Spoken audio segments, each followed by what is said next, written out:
So good afternoon. I want to start quickly and of course by thanking Xiaoting Li for his kind invitation to join this workshop. I hope that my presentation today will be up to his standards and to the standards of this very distinguished audience. I'm also very grateful for the opportunity to meet my colleagues and to reunite with several whom I know through our shared affiliations with the now, I guess, basically concluded China's War with Japan program at the University of Oxford, which was directed by Rana Mitter, who spoke yesterday.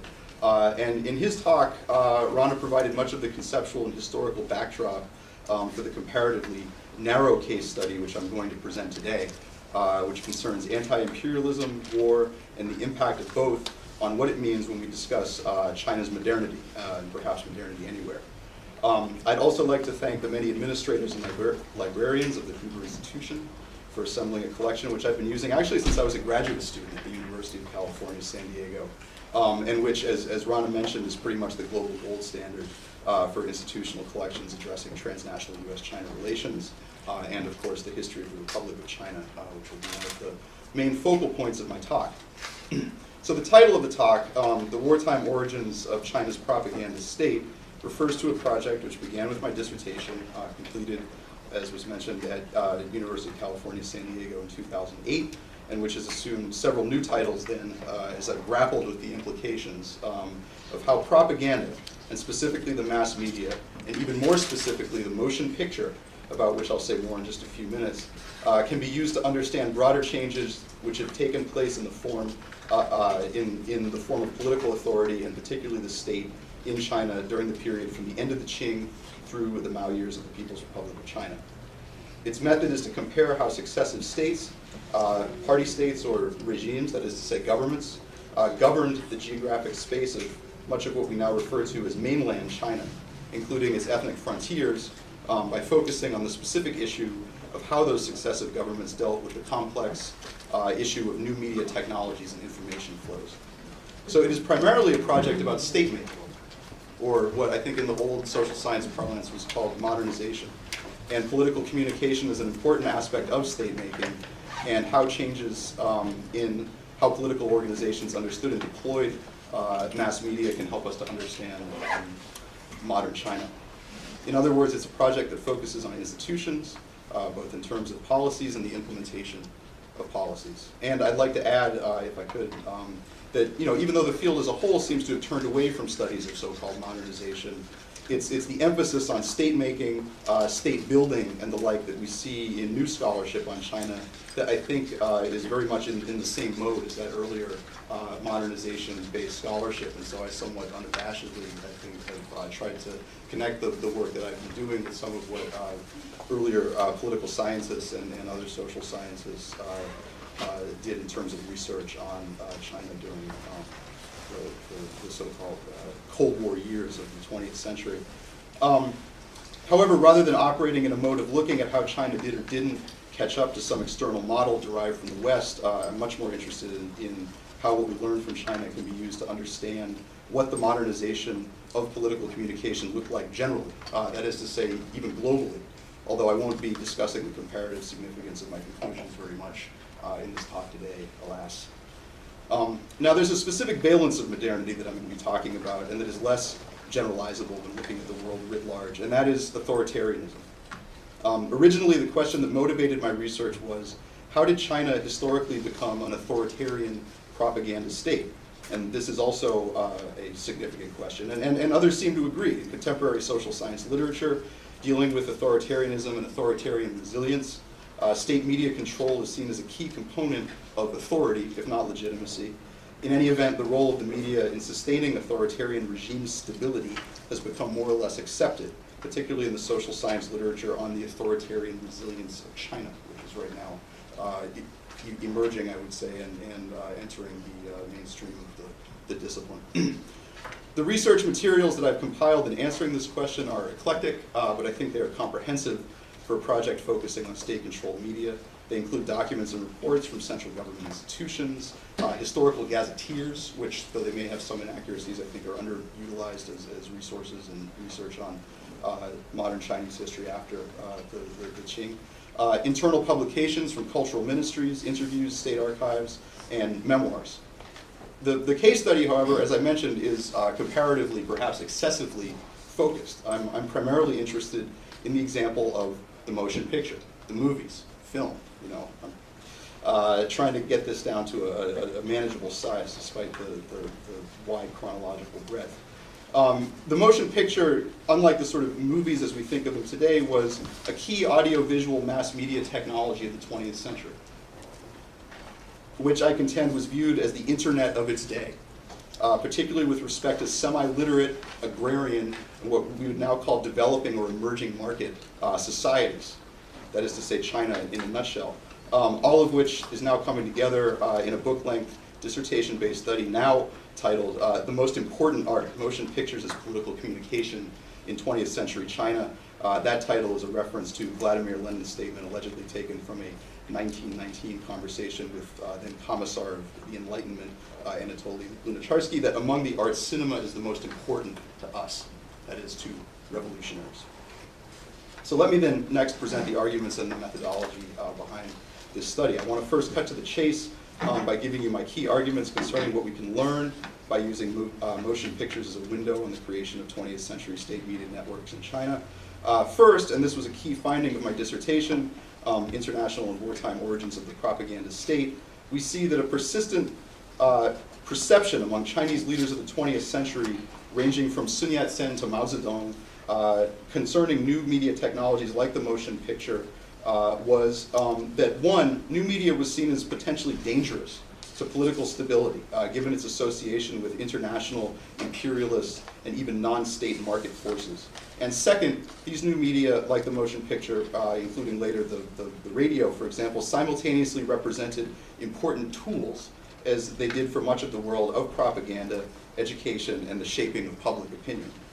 For these reasons, mass media were first and foremost communications technologies, and that's how I think we need to think of film. It's not just entertainment, it was a communications technology if we want to be properly historical about its place in 20th century history, and it had to be effectively mobilized and mastered by the anti-imperialist Revolutionary Party state.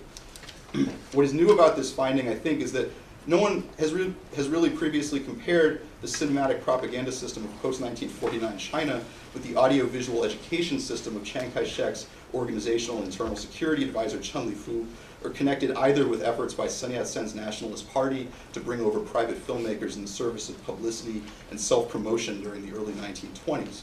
But these connections are there. They're there in terms of the vision, the institutions, and even some of the figures involved. The second major finding, which has emerged from more recent research that I've been carrying out on mass culture in Beijing and Shanghai after 1949, shows that considerable geographic and demographic unevenness of media networks persisted throughout the 20th century, which challenges the notion that mass culture was as ubiquitous or uniform, especially during the Mao years, as has been previously claimed. Even during the years of so-called, well, I will call them high Maoism between 1953 and 1976, mass culture was unevenly distributed from a geographic perspective, and I'll get to some of the evidence and some of the implications of this finding later.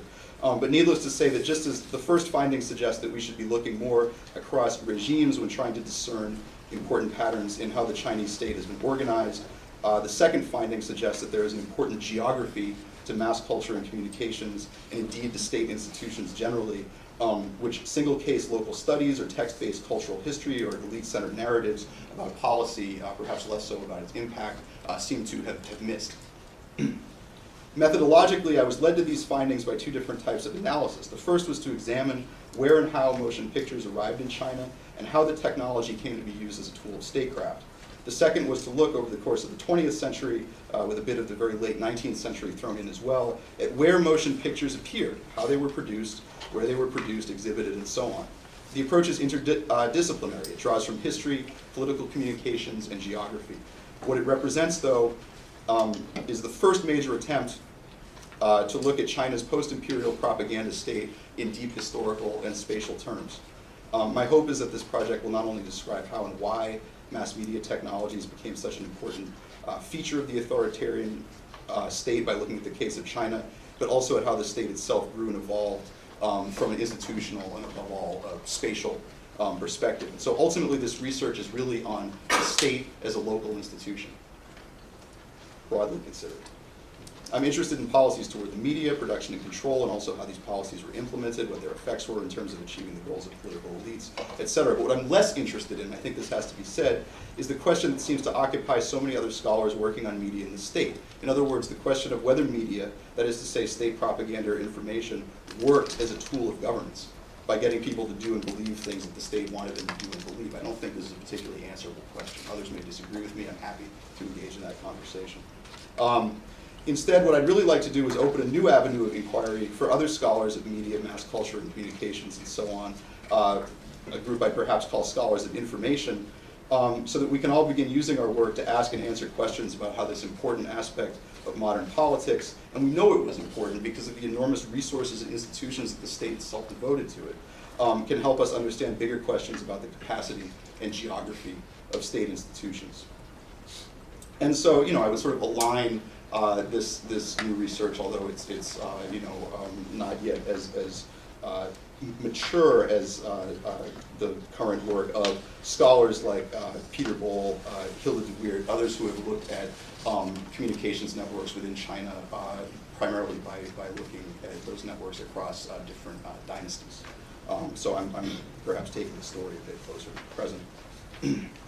And again, focusing on the somewhat unlikely case of motion pictures or the movies. Now, this choice again may require some justification. In the interest of time, I'm not going to go into all of the sort of detail that I had planned on sketching out, but I just want to put it out there that during the middle of the 20th century, particularly during the interwar period, motion pictures were seen by institutions such as the League of Nations as tools or as a technology of encouraging what was described as the production, dissemination, and exchange of educational films. This is taken from League of Nations archival sources, in order to promote international understanding among the world's peoples. So, while the case study again may seem from our contemporary perspective somewhat narrow, I would argue that in the context of the broader 20th century, it's big, and in fact there was a lot of importance attached to this technology.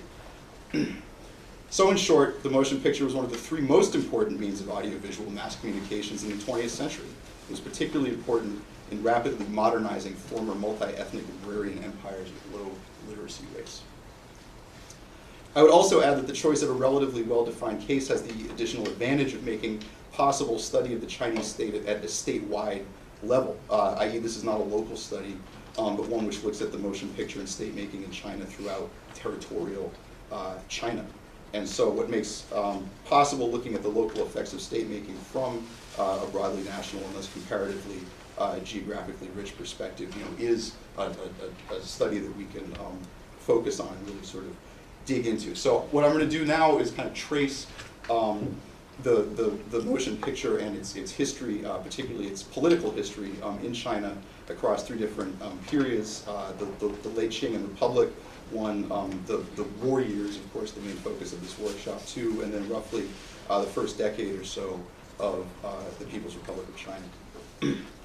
So starting with the first, roughly the period 1897 to 1937, I want to get into some of the evidence that has led me to these arguments, that it was above all international warfare and the threat of imperialist domination which created the rationale for wedding media so closely to the state apparatus.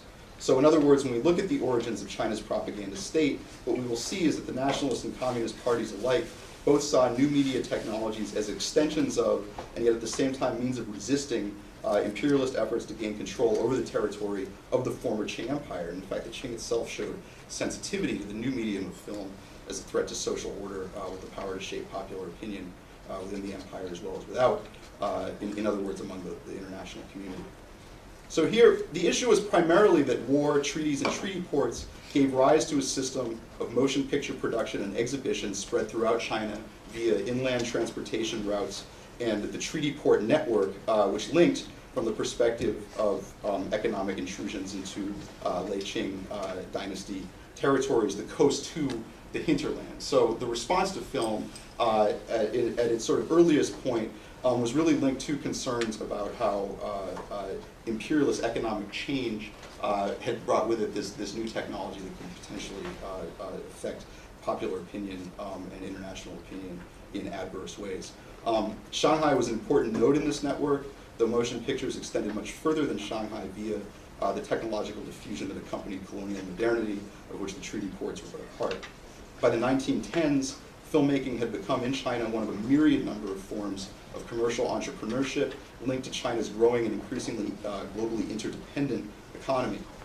However, following the May 4th movement, which was itself tied to a very low point in China's international sovereignty, one observes the following developments. First, the move of private filmmakers toward political elites, as represented by the Nationalist Party of Sun Yat-sen and Chiang Kai-shek, as well as so-called warlords like Zhang Zuolin. There's a fascinating paper by Arthur Waldron and Nicholas Cull on how Zhang used motion pictures to describe the modernizing efforts of his government in northeastern China and particularly the militarization of that region.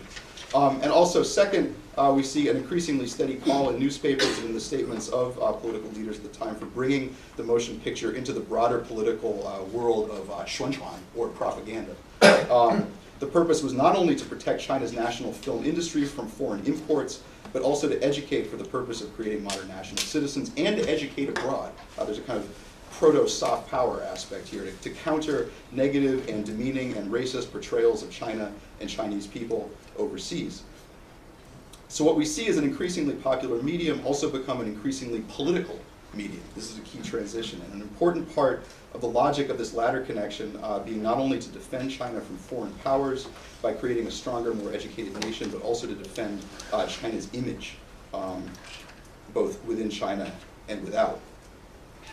Now, a lot of scholars of film and of the history of Republican-era cultural modernity, and especially the cultural history of Shanghai, have missed how early it was that this relationship between those who understood film as a technology, i.e. private filmmakers and studio owners, and those who wanted to see it used as propaganda, i.e. those in the sort of political sphere, developed. They've missed it for two reasons, and here, I want to signal finding that was particularly exciting for me when I first discovered it, was that first, a lot of scholarship on film as a media looks primarily at narrative feature and entertainment films, not at documentaries. And so most of the early forays into political film get classified post hoc as documentaries, and therefore they get ignored by scholars who are then primarily interested in entertainment or narrative feature films. And the second discovery was, despite the fact that film was linked to this term propaganda in the press from the 1920s onward, films that were made for political purposes were primarily called educational films, or jiaoyudian, or in some cases news films or current events films. And when I discovered this, it was like a light dawn, because what you expect, or you should expect, to see state involvement in filmmaking during the 1920s and certainly by the 1930s. And this hadn't really been picked up on much. But it was the case all over the world.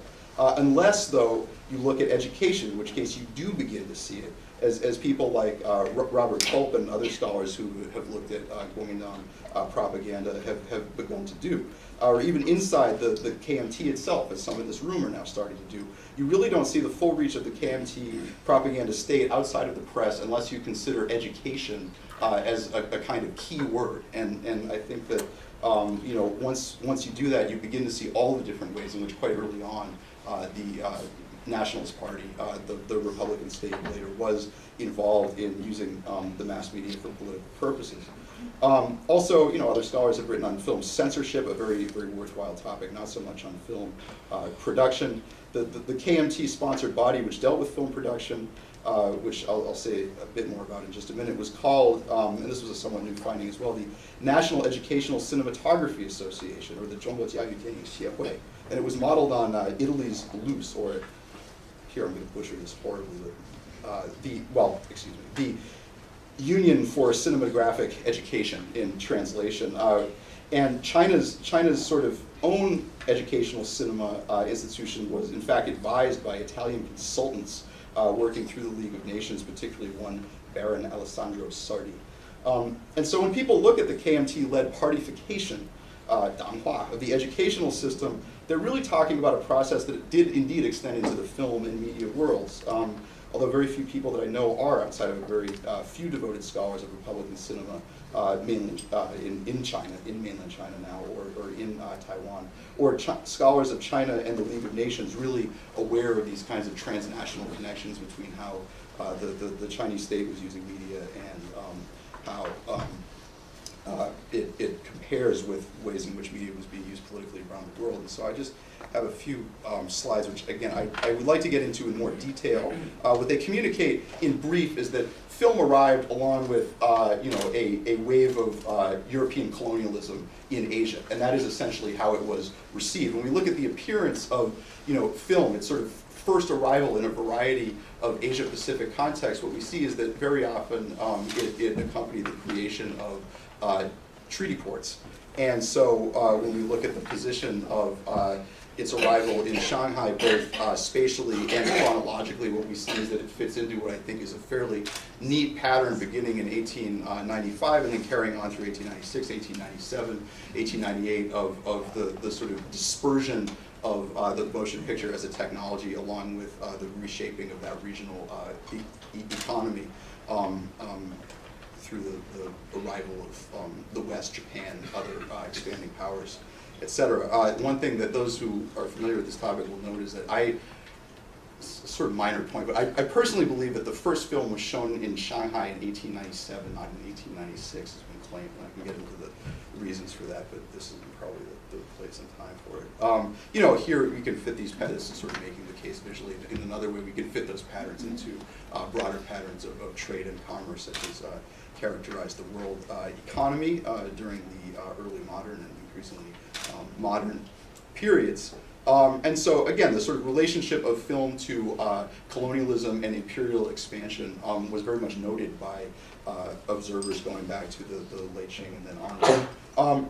So the next part of this story deals then with the period of total war from 1937 to 1949. Our story so far has been that when looking at state rationales for the uses of mass media as technologies of propaganda or education, the logic basically seems to be that private film was somewhat threatening because of its ties to foreign industries, that technology represents potential for mass education or persuasion within China as well as without, and that all of this is very significant because China occupies an extremely fragile position within the international community as a colonized or semi-colonized zone. And sporadic wars up through the mid-1930s, both international and civil, really drove those points home. So parties like the KMT actually sought to create state-controlled alternatives to a purely private industry, and they did so based on international models, which included those of Italy, and it should also be said right up until the outbreak of the war in 1937, Japan. And so all of these intellectual, political, and institutional trends would intensify when China was plunged into a state of war that was much more total. The period from 1937 to 1949, which encompassed the war to resist Japan and also the subsequent war of liberation, borrowing from the contemporary PRC lexicon.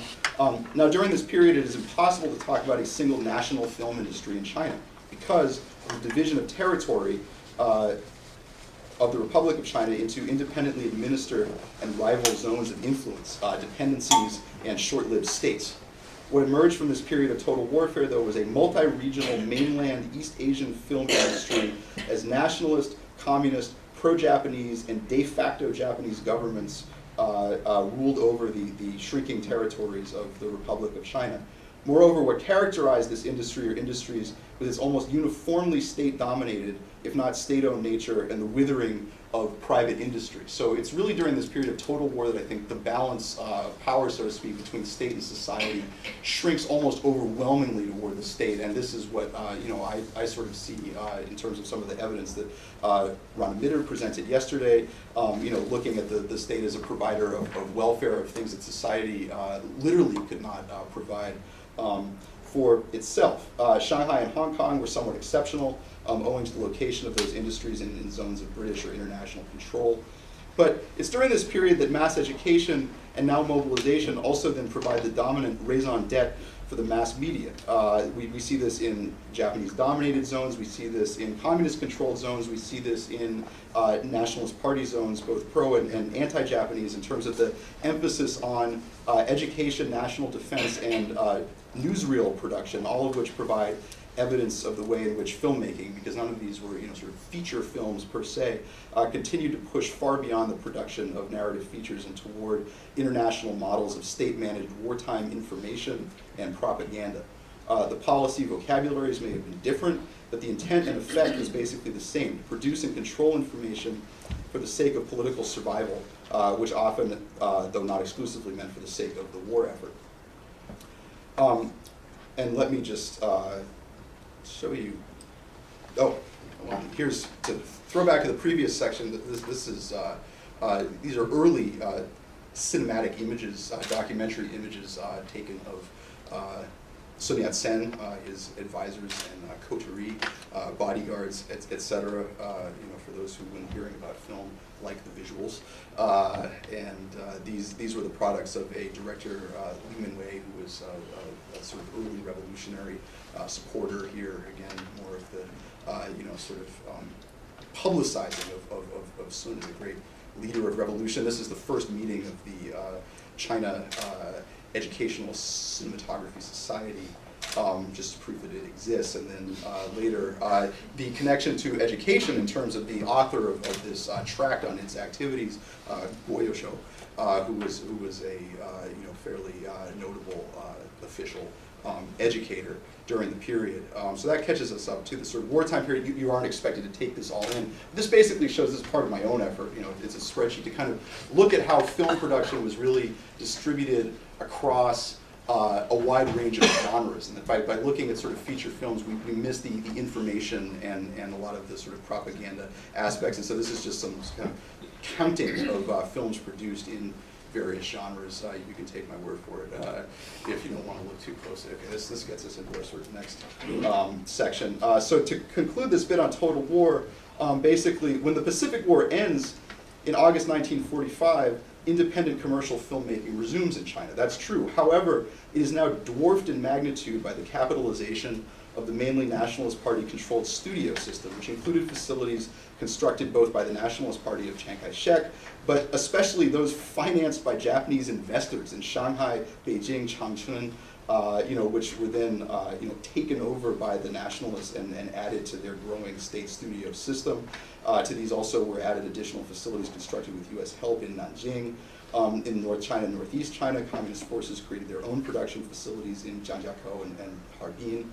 With the aid of former Shanghai commercial filmmakers, Japanese studio technicians, as well as personnel trained in Yan'an and Northwest China. The two political parties retained as much control over filmmaking and circulation as possible for a variety of reasons. First, and not to be discounted, was the profit motive. The entertainment films did make money. But second was the need to wage ideological war against the enemy within. And the third, of course, was to combat foreign propaganda, maintaining a positive image for the communist and nationalist parties, respectively, overseas, while demonizing the enemy. All of these are aspects that we see of film production during the Civil War between 1945 and 1949. Now, to get into our last era here, the era of Cold War, Cold War from 1949 to 1957, and as a way of transitioning to the period of PRC rule. What I want to say is that here the research and the discussion is going to shift a bit away from the idea of film as a kind of political tool of the state, which I think that point has been fairly well made, and toward the issue of how film was distributed geographically as a technology throughout China. And so it's this part of the discussion that is ultimately geography focused. In other words, I want to sort of look a bit at how the post-1949 state was configured in spatial terms, and basically the sort of case study here will be the communist-controlled system after 1949. Although, again, I would argue that in terms of the relationship between media and the state, this nascent communist film industry, which was based on various locations throughout the northern half of China, it in fact owed a great deal institutionally in terms of resources, shape, form, even conception to the industries, both nationalist and Japanese, that had preceded it. This is to say that so-called illiberal or authoritarian models of political communication that characterized China post-1949 were not only modeled on the Soviet system. That fascism and total war states worldwide were perhaps more important reference points rather than the Soviet Union alone. And that is to say that I do agree somewhat, actually a great deal with the work of William C. Kirby and his argument that for much of the 20th century the nationalist and communist parties had some fundamental similarities in terms of their government styles. Some similarities, not complete similarities. In the case of the motion picture, we see this in the drift towards state dominance, if not total state ownership in media production, the centralization of institutions for control and censorship of information via the organization of the party state, and the use of motion picture technology for a wide range of state-building activities, from political entertainment films to news and mass education to propaganda for foreign audience, etc. And so I would argue that while Soviet filmmaking and advising became increasingly important reference points as China's film industries were brought under the administration and control of the Communist Party after 1949, the basic template for the organization of filmmaking as a form of political communication had already been set. This is not to say, again, that there were not subsequent innovations. Indeed, there was no private sector, whatever, within the communist system after 1952. And there are also similarities that we might not necessarily expect to find. I learned through interviews with filmmakers, film workers, and administrators of the Beijing Film Studio, which I carried out as a graduate researcher in 2004, 2005, that the communist state system was actually very much still defined by a profit motive. That a lot of the state's productive ability, even in the cultural realm, was fundamentally economic. And if we don't understand this point, we don't really understand how culture worked in China after 1949, and that's what I'm going to get at a bit here as well. So what do I mean when I make those claims? Here, essentially, are, many will be able to decipher these. These are some kind of preliminary statistics concerning how film was distributed in China after 1949. Basically, two main points. One is that it was distributed in different ways, both in theaters and by mobile film teams. And the second main point is that it included a variety of genres. And if we want to understand political culture in China after 1949, again, we can't just sort of focus on feature films. We can't even focus just on Chinese films. We have to push beyond. Foreign films, for example, occupied a pretty important role in terms of state culture as it was disseminated. Another is that resources for cultural dissemination varied widely in China by region. And so when we talk about mass culture in China after 1949, this is something we have to take account of as well. Culture in East China is not the same as culture in Southwest China. It's not the same as culture in North China. And that is to say, in the terms that I presented it, state reach in China is not the same throughout China. It is different in East China than it is in Southwest China than it is in other parts of China. We can sort of break this down further by provinces. Again, don't look too closely. You'll strain your eyes, but the basic idea is that at the provincial level, on a sort of per capita basis, we see pretty interesting differences in terms of the reach of the state in cultural terms. Rural settings certainly were unlike urban settings in terms of state facilities.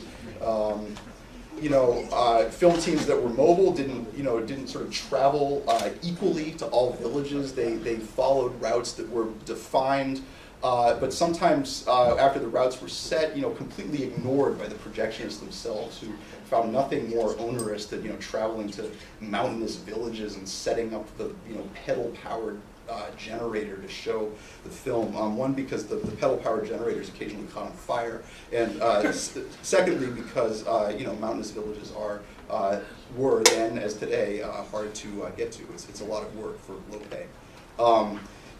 Other points I would make: cities themselves. Beijing as an administrative unit is quite socioeconomically diverse. It includes urban as well as rural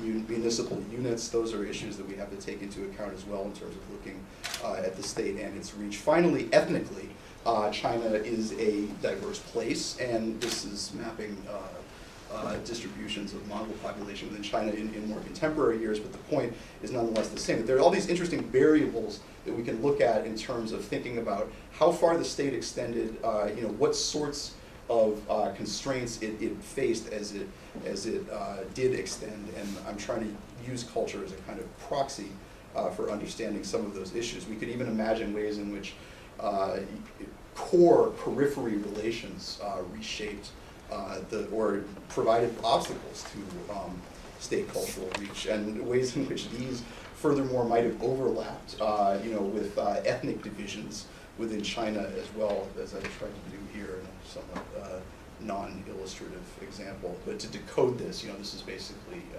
one specific aspect of ethnic distribution mapped against economic sort of cores and peripheries.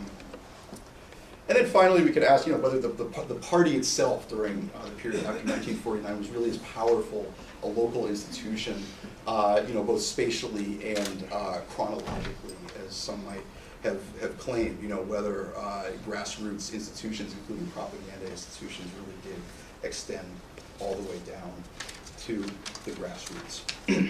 So, to kind of recapitulate and address the significance of these findings, basically, the research that I've been conducting looks at how the perceived threats of imperialism and war, coupled with a relatively weak society, led Chinese elites toward what the distinguished sociologist of, among other things, the history of communications in the United States, Paul Starr, calls constitutive choices concerning mass media technologies, and how these were then wedded to the growing apparatus of the party state. A party state which, it must be acknowledged, extended in very important aspects across multiple political decades within this geographic area of what we now call China. And it also promises to look more closely at the form of the party state at the local level. Now, why is all of this significant? What's the takeaway? I take it there are a couple of journalists here, and what's the hook? Okay. So because this is ultimately a study of one aspect of state power, rather than of the media or propaganda or mass culture per se, what I'd like to propose is the following. First, for the historians. In assessing whether the communists were strong and the nationalists were weak at the local level, or whether their ideologies did or didn't differ, I think it's important to actually track a particular case across both eras and see what we find. And what we find, I think, is not just that the Communist Party was ideologically and institutionally somewhat similar to the KMT at the local state level, not so much in terms of reach, but in terms of form, but also that the two did share some important preconceptions concerning how mass media should be used, and that these emerged from a kind of much longer history of war and imperialism in the deep history of modern China. And so what we should then be prepared to find is that the Communist Party, especially during its early years, built on institutions and resources which had not only been constructed by the KMT of Chiang Kai-shek, but also by the KMT of Wang Jingwei, and even by the Japanese. And what we might add is that the KMT in many ways perhaps itself benefited from the modernization of the efforts of the Qing, although that's less of a story today. And so the so what here is that the KMT was, I think, much more important as a state-building institution, even at the local level, than has previously been acknowledged. And the Communist Party state power was the amount that there is to report and comment on, and maybe that's a drawback, I suppose. A final thought is this, though, that as long as China's leaders believe that they face external and internal challenges to their rule, movement away from the present system of media controls is highly unlikely. Because ultimately, it has been the perception and experience of threat, enhanced and augmented by the reality of semi-colonialism, total war, and Cold War, a Cold War which some would say is still ongoing, which has been the real rationale behind authoritarian policies and even popular support for these policies. Socialism and imperial legacies have mattered too, but they are really different sides of the same issue. That without a strong society and a state whose leaders believe that they themselves are secure, authoritarianism with respect to media or any number of other issues is a potential outcome in any context. Thank you.